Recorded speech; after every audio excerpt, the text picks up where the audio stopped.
We'll come to order then. Please join me in the voluntary Pledge of Allegiance. I pledge allegiance to the flag of the United States of America and to the republic for which it stands, one nation, under God, indivisible, with liberty and justice for all.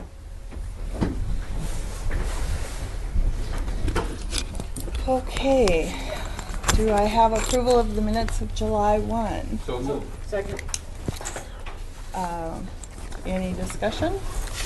Okay, they stand approved as presented.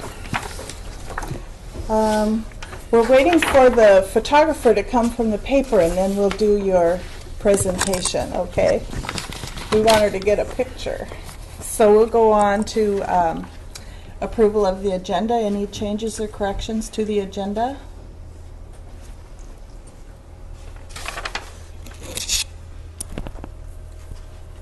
No? No. The only one I would ask is that when the photographer from the newspaper comes, we'll do PK's presentation so they don't have to sit here all night.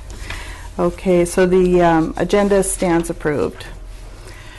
So we're going to have a public hearing then on ordinance number 2013-09, an ordinance updating current language to reflect borough incorporation and providing for the harbors located within Service Area 1 only, the limiting of fish cleaning to designated cleaning stations, and prohibiting the disposal of fish or animal waste and parts.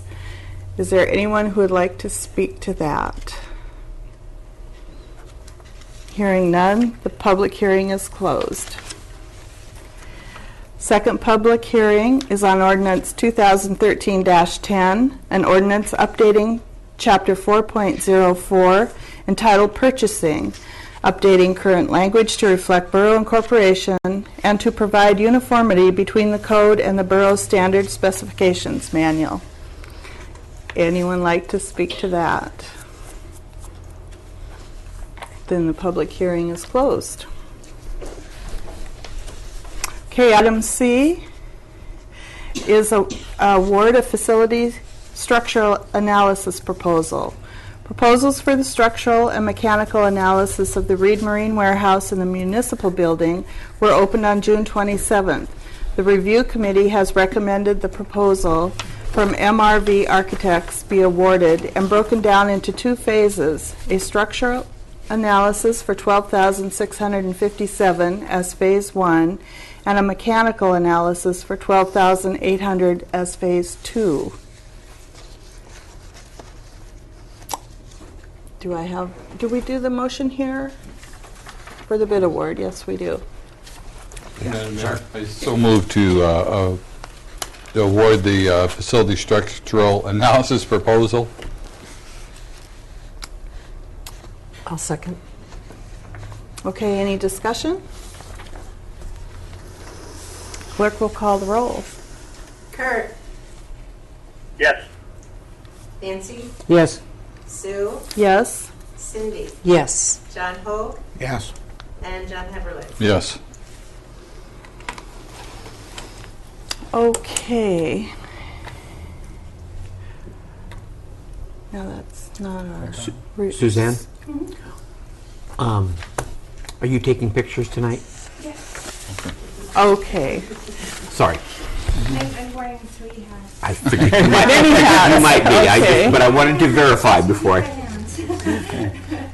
Fingers in every pie.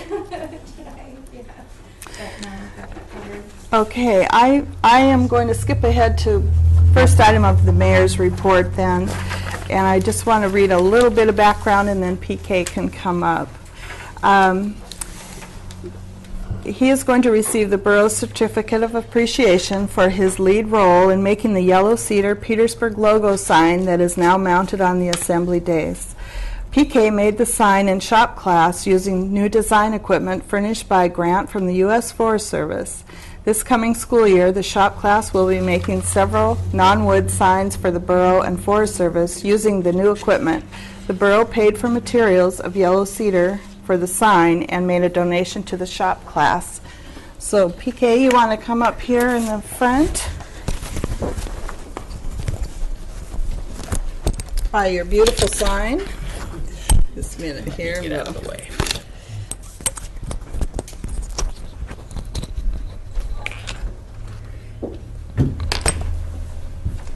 Maybe we'll stand on this side of it so she can get a picture. Let's see what's good here.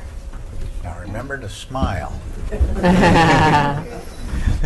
you see the sign in there? Yeah. Yeah, I'm not getting any details. Okay.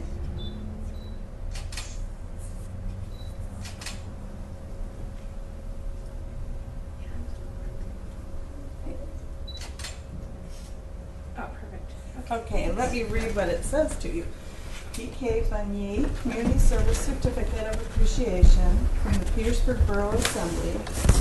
In recognition of your great thanks for service and support of our community by construction of a yellow cedar Petersburg sign for display in the Borough Assembly chambers.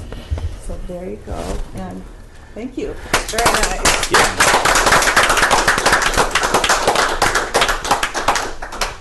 guys don't have to stay for the rest of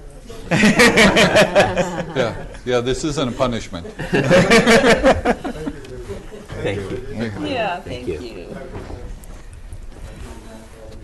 Thank you.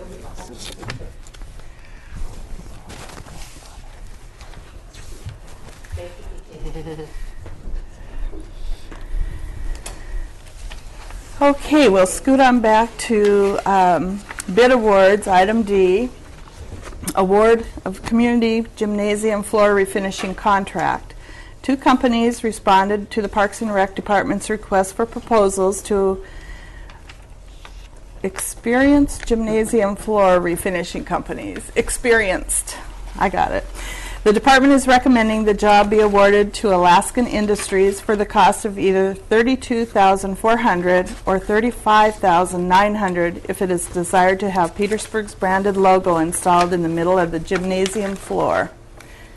Is there a motion? Madam Mayor, I move to award the community gym floor refinishing contract to Alaska Industries for the cost of $32,400.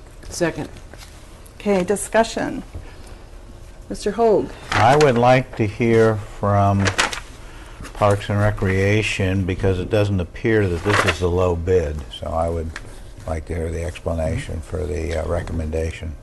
Would you like that here or later on? This is the only time we're talking about it, right? Mm-hmm. Okay. The reasoning is that the two bids or the two quotes is really more accurate that we received. One was from Alaska Industries, which is the one that you guys are seeing right now, and then the other one is from Cots Flooring. Cots Flooring has received a lot of experience in the home flooring industry, and I've heard a lot of great things about what they've done, especially here in the local area. They're out of Anchorage. My biggest concern is that they don't have a whole lot of experience in the gymnasium flooring industry. Now, Alaska Industries came to me by way of a couple of different things. Number one, they've been the company that has worked on our floor for the last 15 years, so they have experience with the floor itself. They know the ins and outs of what it's doing and what are the concerns are that we have had as a department. The second part to it is that when I made phone calls trying to find as many quotes as I possibly could, I contacted a couple of different companies. One was Robinson Floors, or Robbins Floors, which is a national corporation that does the floors for such groups as the Miami Heat or the Golden State Warriors, et cetera, et cetera. And they actually said, no, we wouldn't do that job, but we would suggest that you contact Alaskan Industries out of Anchorage. I contacted a company out of California. They told me the same thing. I contacted a company out of Seattle. They told me the same thing. Alaska Industries has done the Juneau Douglas floor, the high school. They've done the USA floor, UAS floor, I'm sorry. They've done the Ketchikan Rec Center. They've done the Craig High School, Metlakatla. I've contacted most of those schools or groups and asked them how the floor was taken care of, and they've had nothing but glowing praise for Alaskan Industries. For that purpose is why I've pushed that we go with the larger amount. Just because of the experience, the high use of that floor, I want to make sure that it lasts as long as it possibly can. Thank you, Donnie. Anyone have any other questions or discussion? I guess two. One is that COTS says in their quote that they will meet all the necessary standards. So it seems like they would have some control there. And I also want to discuss the amount for the custom logo, which I think is a nice to do, but I don't see it as an essential. And I wondered about anybody else's thoughts on that. We're just voting on the amount that doesn't include the logo. Right. Okay. The motion was to not have the logo. Okay, Knott's quote included the logo, did It it did, not? yes. That's correct. And so if you add that in, this difference is more significant in the cost differential. That is correct as well. Has COTS done any flooring of this nature? They've done 2 floors that I know of, for sure. I do not know anything above and beyond that. Did you check with the owners of those floors to see how they're holding up? I did. They both used a water-based floor versus an oil-based floor. When it was used as water-based a few years ago, the water-based wasn't as good of quality as the oil-based, and so because of that, the feedback wasn't as good. I have not been able to talk to anybody that has used the oil-based through him, though. So it's not a comparison of apples to apples.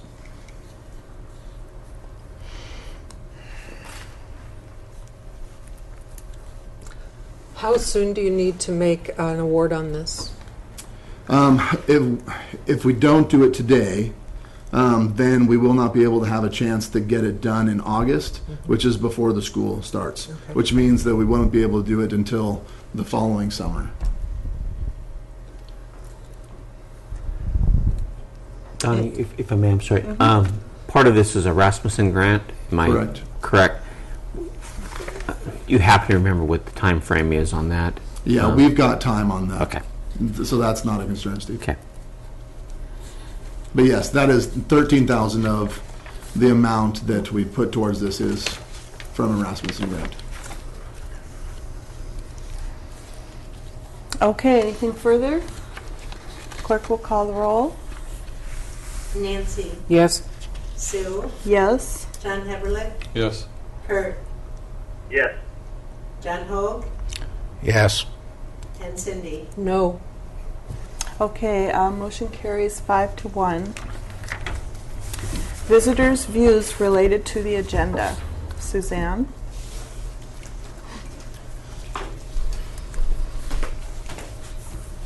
Hi, everybody.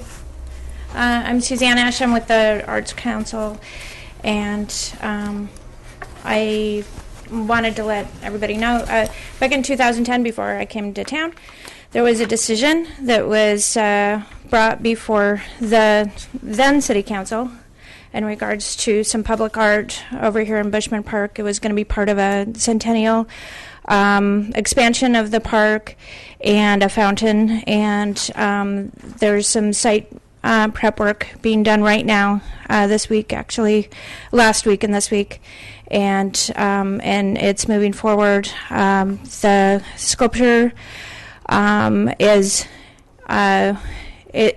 done to a certain extent, but it had to get, boxed up, and it's going to be sent down to Montana, I believe it is, and it'll be bronzed, and then when it comes back, it'll be installed right out here.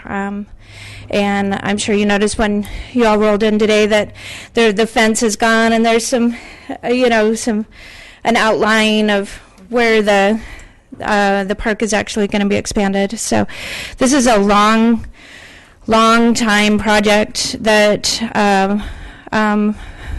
you folks at the time, at the then city voted for, and TRT has devoted or has given a lot of money to, and a lot of folks have given a lot of money to, and a lot of heart has gone into this project, and I just want to see it through. So I kind of picked up the mantle just a few weeks ago, and I just want to see it through. Great, thank you. So Any questions for Suzanne? Looks great. It was good to see the outline where it's going to go. yeah, Like, picture that. it just really became real for me. I was walking my dogs past there earlier today, and it just, we've been talking about it and having so many meetings about it, and it just became real at that moment when I saw that, and I was really excited. So, and I've been talking to Eric, and he's just very enthused about this going forward. So hopefully next spring we'll be able to do a dedication, of the new expanded park. So. Mayor? Yeah. How much today is the borough expected to be contributing to this? That's a very good question. And what we've done as PAC is we've got a lot of funding behind it right now. And then probably what we'll do for the future is give that fountain to the borough. And then there'll be some cost in terms of maintenance, and I'm looking into that. I'm concerned that the memo to Jody from the acting chair, whose name I'm not going to butcher. Joseph Quitzlin. Thank you. Indicates that in the past, the previous council voted a $2,500 donation, but then there's an issue somewhere between Public Works and Parks as to what additional costs up front are going to be needed. I'm a little confused on. When they said council in the letter, they meant Arts Council, because I read it the same way. So the borough, The borough has given, passed through the TRT committee, $17,805 for this project. but nothing more is needed from the borough. No one's asked. No one's come to us asking. Yeah, not at this time. At this- No, and I do understand your question, and I have met with Donnie and Steve and Carl, and we've kind of gone through some of the logistics of how the sculpture is going to be treated once it's installed. And this is a Arts Council baby, and we will, we're going to look out for it. But there will be some sharing of responsibility with Donnie with Parks and Rec, because it's it's an expansion of an existing park. Okay, thank you. Thank you. Donnie, did you want to say something? Well, yeah, as far as Parks and Recreation is concerned, we think it's a fantastic idea. We love it.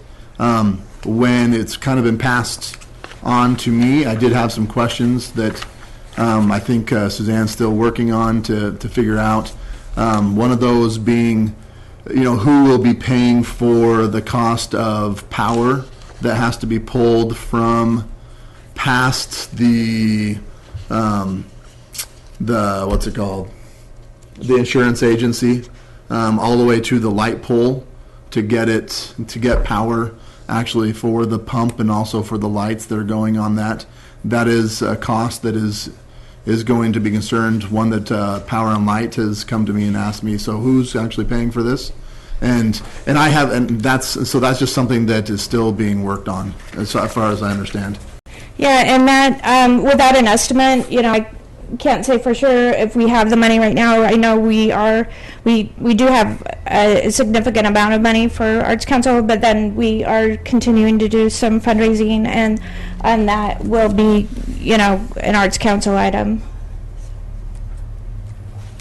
Okay, and it sounds like you and Carl and the Arts Council will be getting together and working out some of these details. So. Yes, absolutely. Yeah. Yeah. Okay. Right. Thank you. Yeah, thanks. Any visitors' views unrelated to the agenda? That would be up to you too, Suzanne. The only visitor tonight. Okay. I'm really loving the sunshine right now. Yes. Okay. Report of other officers. Did you have a report? No? Nobody else? Okay. That takes us to the mayor's report, and we've done the first part of that with PK and the nice sign he made for us. Part B is the Cake Access EIS. A draft purpose and need for the Cake Access has been completed. Written comment on the draft may be submitted to the Federal Highway Administration by August 5th. The Federal Highway Administration will be taking public comment on the draft in Cake and Petersburg during the week of July 22nd. So if official assembly comments are to be made, they should be determined at this meeting or a special meeting prior to the August 5th deadline. And since Cindy is chairing that committee, I thought maybe we could get a little update. I don't know where to start. This is a complicated process, and one of the things that's different about this one, and I've mentioned this before, is that the NEPA process being used for this project is an expedited NEPA process that Congress authorized under the MAP 21 legislation, which is, I believe, the Moving Ahead for Progress in the 21st Century Act.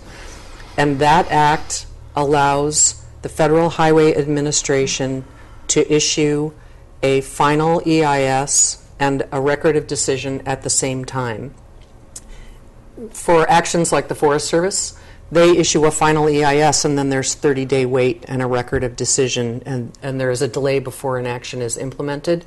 That's not the case with this. The intent is to expedite the review, the environmental review, and it's supposed to happen within a 4-year time frame or the agencies themselves can get fined.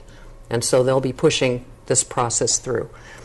There's a couple of things about, I think, a purpose and need statement can be constrained so that you don't have to look at the world. And I think it would behoove Petersburg to look at the purpose and need statement and think about how we could narrow the scope of what will be considered under this EIS. I don't know that that all of the things that are being proposed are things that we want to consider. And because this process is front-loaded, now would be the time to do that. But I don't have any specific recommendation to make at this time. And you're looking at me confused, so ask your question. Well, when does specific recommendations need to be made? August 5th? August 5th is for the purpose and need. And if we narrow the range of what they're considering at this point, that will drive where they go with their analysis. All right. And I do think that it's worth making the comment that we don't think the MAP 21 process should be applied, and that is something that an agency can do. We could request that it not be applicable in this situation if we thought more time needed to be allotted, and if there was enough controversy in this process that an expedited process was not warranted. What's the time difference between expedited and the regular? Well, I don't know that we want to drag it out that long, but what I was finding online is the average time for review on an environmental review is about 8 years. That's a pretty lengthy process. But I also think that there are enough concerns about what is being proposed in the access project that we don't necessarily want to scurry through it.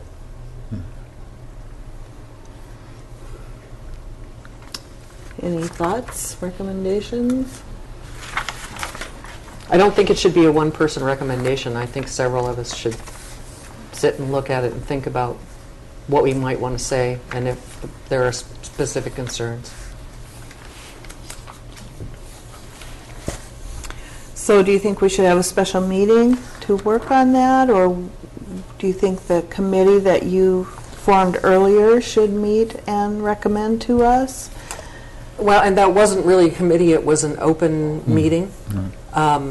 And we allowed input. I was a little uncomfortable facilitating it because it's very difficult to say, you know, there are several different processes going on. The mayor's involved in one, and I'm not even entirely sure what that process is. He mentioned it to me. I don't know how they're carrying about their business or how they will make recommendations. And do you have more information on that, Steve? I can kind of speak to it. That one is related to the power line. Okay. And you've got different agencies looking at this as almost two separate projects, Right. yet in fact they're really linked together. I had a conversation with the Juneau DOT person who was in town, and they're still proceeding on the premise that the road will be settled and the power line will kind of come in afterwards and follow wherever the road goes. The northern route is the preferred route by DOT, and it's being pushed by both DOT, and then on the power line side, they're also pushing that northern route. Right. Funding that's available is only for the road at this point, and it's about $40 million. And again, I'm quoting the DOT gentleman, he thinks that's enough to do the road, the northern route. So there's a lot of pressure to go that way. And I guess some of my concern about this when you look at it is that the purpose and need statement addresses the fact that there is more transportation available during the summertime. In fact, there's daily transportation to regional hubs available in the summertime. When I look at this project logically, there is no way that those roads are going to be maintained in the wintertime to provide the other access that this document says it's going to address. I think we should make a comment. I don't feel comfortable being the person to say that for the borough. Right. Madam Mayor? Yes. Yeah, I agree with Cindy. I mean, this whole thing seems stupid, you know, for a number of reasons. One, we're talking $40 million for a road that, you know, the state never builds anything for what they say they're going to. They can't maintain what they have, so they'll never maintain this or keep it open in the winter. Like I say, we have the transportation options in the summer, and they're talking now at the last SEPA meeting that the power grid would cost $60 million to get in there. So you're talking at least $100 million. SEPA's spending $5 million to do a study of the power line, so now you're at $105 million. You know, this for a town that needed power 20 years ago and needs it now, not, you know, 8 years down the road or whatever. And in this, you know, era, if we couldn't get powered, I know they still would like the road, but Petersburg wouldn't really benefit from it. Kupreanof hates the idea, so we're going through a roadless area, forcing, you know, a road on them. I mean, you know, just one bad thing after another. And if this era we can't get power to a town for less than $105 million, something ain't right. So I just think this whole thing is kind of a waste. And that really isn't a helpful comment as far as putting it in an EIS, but it just isn't rational. And that's part of my the reason that I'm suggesting we might want to comment on their expedited process is I really think this puts the cart before the horse, and either the intertie and the road should be considered at the same time, or the intertie, which is the more critical need, should be addressed first and drive what happens with the road option. Maybe that should be our comment. Just that. It could be. Do we want to take action on that tonight, or? Well, if it's due August 5th, I think we have to. Unless we have a work session. Yeah. I am comfortable saying that delegating to you folks, you and John and Vice Mayor, to draft a response on this. With that comment in mind. Yeah, with that comment in mind. Yeah. I don't. to me, if the need is to get lower power costs to Cake, it strikes me you could subsidize a lot of diesel purchases for a lot of years. But the two processes have two stated purposes. The one is power. This one is to Is the provide road. transportation to regional hubs. And that, to me, doesn't make any sense, quite frankly. I don't disagree with you at all. All right. So how about you folks draft something up along those lines and send it in? Yeah, one of the concerns is that if you build a road, you're still on Kupernoff Island, you know. There Yeah, how has they to be a get way to anywhere? get. Yeah. Right. Yeah, that doesn't make any sense either. And we're Okay. still not even factoring the cost of the 2 ferry terminals to use the road, to get to the road. Right. So it's, Or who's going to sit there and operate the ferries? right. Yeah. I mean, the whole thing doesn't make any Yeah. sense. So I'd be happy to work on this with someone. All right. Okay, I Nancy- guess we'll leave it at that. Y'all Thank do you, it. You hear? Cindy. Okay, the other item we have to do is to schedule a work session with the hospital board. The hospital and borough representatives and staff members met July 8th to begin discussions on how borough formation may affect hospital funding and governance. Both entities' annual audits will be held within the next month and should be beneficial in future discussions. Once preliminary audit findings are made, the finance officers of each entity will meet. A joint work session between the hospital board and the borough assembly for August 22nd at 9 a.m. is recommended to review the audits and determine what action, if any, should follow. And at this point, it seems we better just wait to set that final meeting until we know we have the information we need. Is that right, Jody? Yeah, okay. All righty, that brings us to the manager's report. No, John? I would like to say we're going to have the meeting.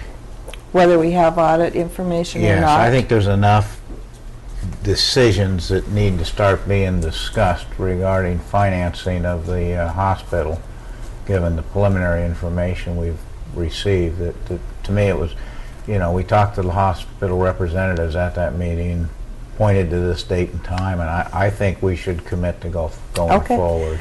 Okay, and we have another meeting in between now and then, too, to We can if always anything else cancel comes it, up. But it strikes me as we ought to just say that we're going to go forward with this meeting unless we get just thrown off course. Okay. And I would suggest that what came out of the last meeting was that we didn't talk about is they have some investment account, and I would like to see the history of that money being traced, along with a long-term history of their ability to break even or not. I agree. Okay. Okay, thanks. Steve? Parks and Rec is preparing for a remodel of the fitness room with some new equipment we've got coming in. The room we closed from July 22nd until approximately the end of August as we get the new equipment set up and installed. Sandy Beach Shelter is continuing. The goal is having it done sometime this fall. Weather's been good, so hopefully we'll keep to that. Ball field restrooms will be closed until further notice. Somebody decided that was a good place to get rid of firecrackers, and it destroyed one of the toilets. So we are working through trying to find out how much damage is done and try to get repairs done to it. On the request of Bruce Jones, in his role as with the Coast Guard Auxiliary, he contacted me about the potential for using the harbor security boat so that the Coast Guard Auxiliary could go out and do maneuvers, basically. I think there's some advantages to that. We have to work through an MOU to get back to the Assembly to make sure that there's nothing in it that no one's uncomfortable with. The boat sits a lot of the time, and we got to make sure we have a plan in place that if they're using it and we need it, that we can deal with that. But I'm trying to set up another meeting with Bruce, with Sandy and Glow, and we'll kind of talk through the details with Bruce to figure out is it something that would benefit both parties. They'll pay for any costs associated with using it.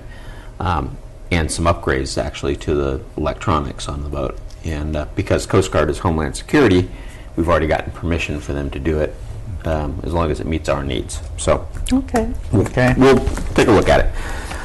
Wanted to thank the volunteers in the fire and EMS and search and rescue. I wasn't sure which groups were involved, but they did a couple of Saturdays in June cleaning up and landscaping around Station 1 and the Scow Bay Fire Station.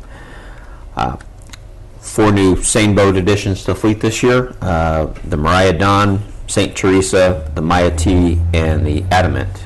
You get all the names right, Glo? Good. So congratulations to those folks. Mountain View Manor continues to have waiting lists at both elderly housing and assisted living with 7 people on each list. So continuing to keep it full, and it's working well. The state licensing inspection for the manor was on the 25th and 26th of June. Did really well, and found out in that process we were the only assisted living facility to be granted the expansion that we got, which was to expand our assisted living to be able to handle more people. That's pretty critical to us getting the finances up there squared away, because the assisted living brings in a lot more revenue. Finance is working on rewriting and editing numerous ordinances, the Property Development Fund, solicitors and itinerant merchants, Finance Department, property tax, and banking and investments. We're also looking at the ordinances that are related to the hospital and the school and how those all interact with the borough. So we are definitely taking full advantage of our borough attorney. There's a borough information property sheet available at the finance office and on the borough website. This is to help collect information voluntarily from property owners outside of Service Area 1. It's basically, you can give us your contact information, anything you know or have on your property, and it allows the assessor to have kind of a leg up on trying to make sure those assessments are as accurate as they possibly can be. Library officially closes its doors in preparation for the move on Friday, July 26th. We don't have a time at this point, but it'll be sometime that afternoon. We'll actually have a kind of a closing party with root beer floats and music that afternoon, sponsored by some of the library folks to kind of commemorate and help them move on with their move and get ready for the new building. Continuing to encourage people, come on in and take some books home with you as long as you bring them back after we open the new facility. Basically, you can check the books out. You don't have to bring them back until the new facility opens. No late charges on those. Again, as long as you bring them back. Community Development is working on an application for the Renewable Energy Fund Grant. This is one that we got before, and that we used it to do some weatherization at the Harbor Shack, the motor pool, Scow Bay Fire Hall, several other buildings. So it's something that's worth applying for. We think they mostly paid for the new heat pump that we put in the motor pool. So we're going to give it a shot. Maybe we can get the heating system upgraded at the harbor, which is desperately needed. Application to acquire the property from Mental Health and the state of Alaska for property adjacent to Pappy's Dock has been filed. So we filed that based on the former action. Downtown paving project, you're all, I'm sure, watching it foot by foot at this point. Good weather, I think, is scheduled all this week, so they should get a lot of concrete poured. They're getting very close to the end. This intersection right here is the toughest of the group, trying to keep one lane open at a time. And we just want to thank everybody for being patient with us. I think they're doing a great job. And It's the first time I've ever seen a traffic jam in Petersburg. What traffic jam? There was a line line. across the bridge. Yeah. It's not a jam. Not a jam. Sensitive, aren't we? Just to wait. Yeah. But everybody's doing really well, including the people doing the flagging. It's been it's been a great project. It's just, I think everybody will be happy when it's done. The Clausen Museum retaining wall and the site preparation there is mostly done. Retaining wall and the rock fill are finished. A couple of touch-up items, and there's also a change order that we're looking at for some concrete fill in some of the parking areas. So we'll see how that goes. And not sure when the fountain goes back, but we don't want to put it back until we're done with heavy equipment in the area. The water treatment plant upgrades, it is basically substantially complete. This was the project we were a little concerned about getting it done before the canneries got in full operation. We're in good shape. It's done, and thanks to ASRC McGraw and Carl's team up there for keeping an eye on it and making sure it was. At one point, we were considering stopping this project because we were that concerned about it being done on time, and the contractor and Carl's folks really pulled it together and got it done. So it's good stuff. We did have a very large treated water leak on July 8th. Started about midday. It was a mainline rupture out in the muskeg, which is an interesting experience to try to find leaking water in an area that always has water in it. Water tank dropped pretty significantly. They finally found the leak about 9 p.m., just as Chris was getting ready to start telling everybody, turn off your faucets. And they found it and were able to isolate it and get it repaired. No customers lost service. Thanks to Dwayne and Mike at the water department for staying on it until they actually found the leak. It was in an area that we had gone through several times and didn't spot it. And then finally, when it stopped raining long enough at that point, they saw water moving in an area that water shouldn't be moving in, and were able to nail it down. Commingled recycling trial ended on Wednesday of last week. The results will be compiled and analyzed, and Carl will get a report back to everybody when that's done. That's everything I had, unless there's questions. No questions? Okay, thank you. Busy place here. Under unfinished business, the Juneau appeal of the Petersburg Borough boundaries, the City and Borough of Juneau has asked for an extension of time till July 19th to file its reply brief. For redistricting, the redistricting board has developed a concept plan, which now they have adopted, right? Which we all have here, and you probably have also. Borough's legal counsel has asked if the Assembly would authorize a filing of notice with the court that the concept plan is acceptable to Petersburg. The redistricting board is scheduled to adopt the plan by July 14th and present it to the court on the 18th. The administration department for the borough believes the concept plan is a fair representation of compactness and socio-economic compatibilities within Southeast and recommends that the notice be filed. Maps of the concept plan are provided. So I guess we have to just, Do you need a motion? yeah. I make a motion Alrighty. that we authorize the filing of a notice with the court that the Second. concept plan is acceptable. Okay, any further discussion? All in favor? Aye. Aye. Aye. Aye. Motion carries 6-1. Did you get that, Kurt? Yep, I did. Okay, thank you.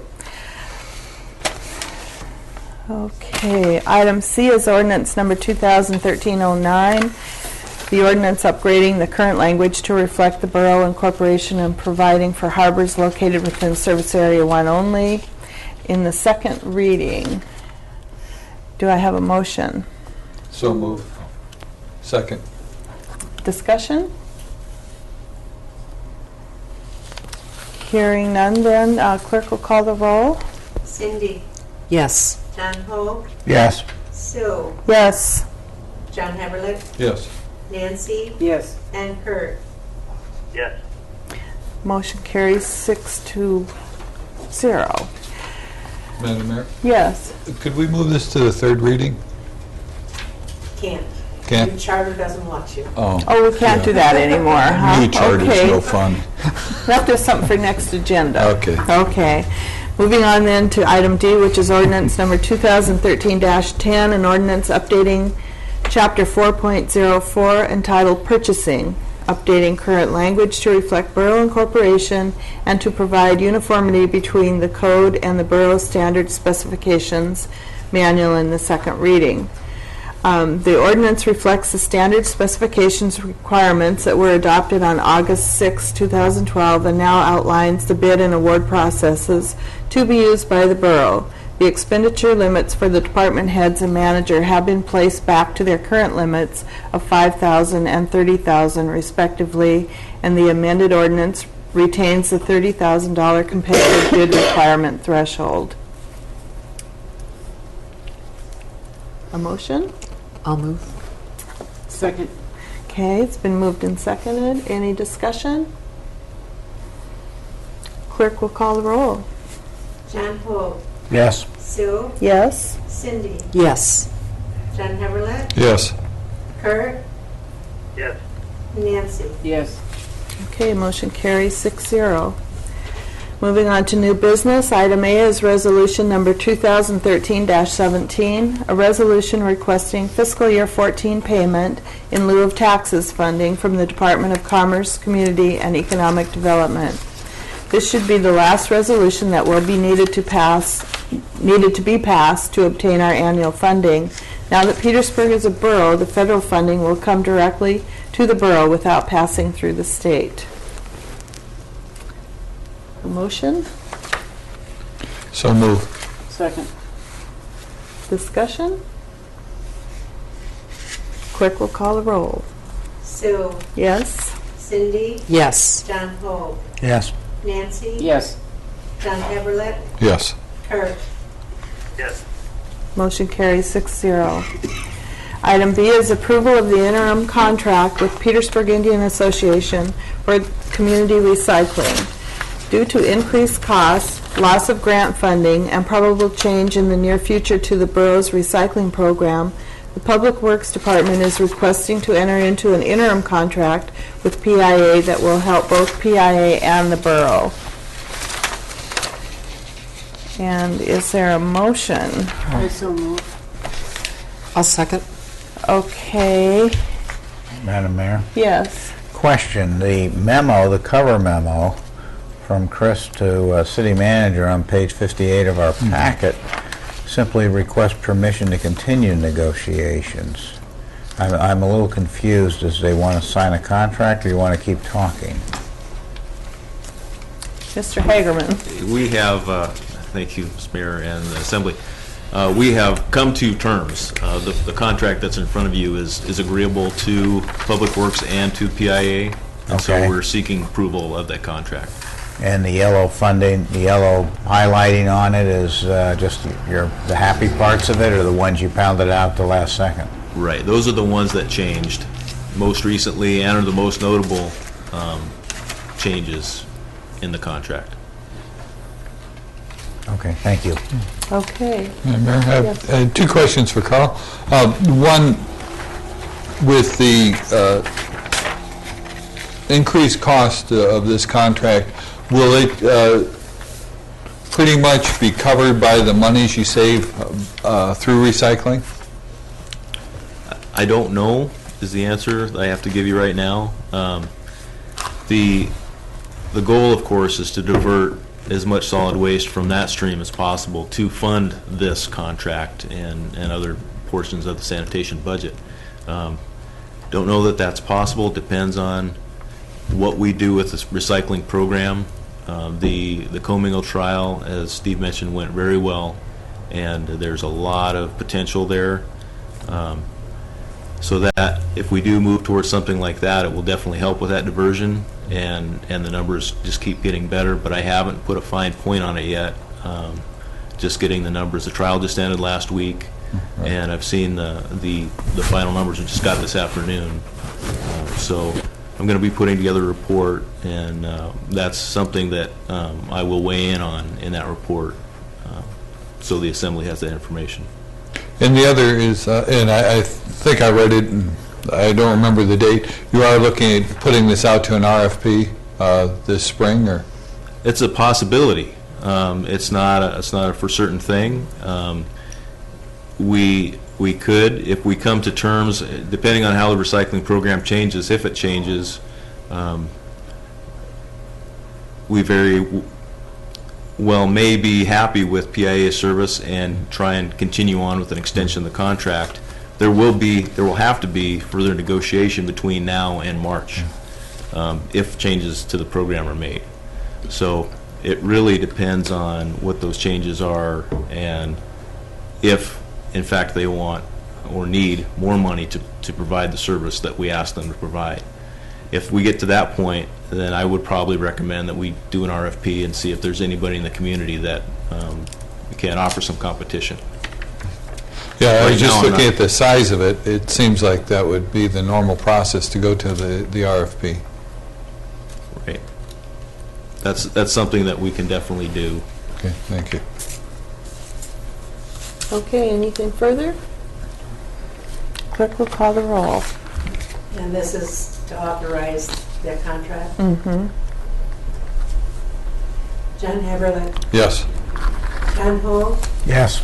Kurt, Sue, Yes. Nancy. Yes. And Cindy. Yes. Motion carries 6-0. Does anyone have any communications? No? Okay, recognitions? Yes, Sandy. I would like to thank Jack Slatt for working on the Model A. He works on Alaska Marine Highway System, and so he's out of town quite a bit. And in the last probably 4 to 6 months on his time off, he's been dedicating that to rebuilding the engine on the Model A. So instead of doing things around his house and spending time with his family, he was donating his time to us. So I'd just like to give him recognition, and anybody who heard and saw the Model A knows it sounds way better than it did before. So thanks, Jack Slatt. Thank you, Jack Slatt, yes. Anybody else? Madam Mayor? Yes. I would just like to thank Donnie and the volunteer firemen and everybody that did such a great job on the 4th of July events. It was one of the best since I've been here, and I know it was just a tremendous amount of work, and you probably hadn't slept in at least 3 weeks. But I really appreciate it. Everybody I talked to just had a great time, and the choreographer for the volunteer fire, I think you're ready for Dancing with the Stars. I'm pretty sure. You would be happy to know that we put that together, like, the first time we did it all together was during the parade. It's impressive. Yeah. Very good, very good. And of course, our Grand Marshal was our retiring Parks and Rec employee, Judy Forgy, and 25 years. Yes. And she said 25 years of no rain on the parade, and boy, she even made it this year. So, yes, thank you. That was a fun day. Fun 3 or 4 days. Yes. Anything further? Move to adjourn. Okay, second? Till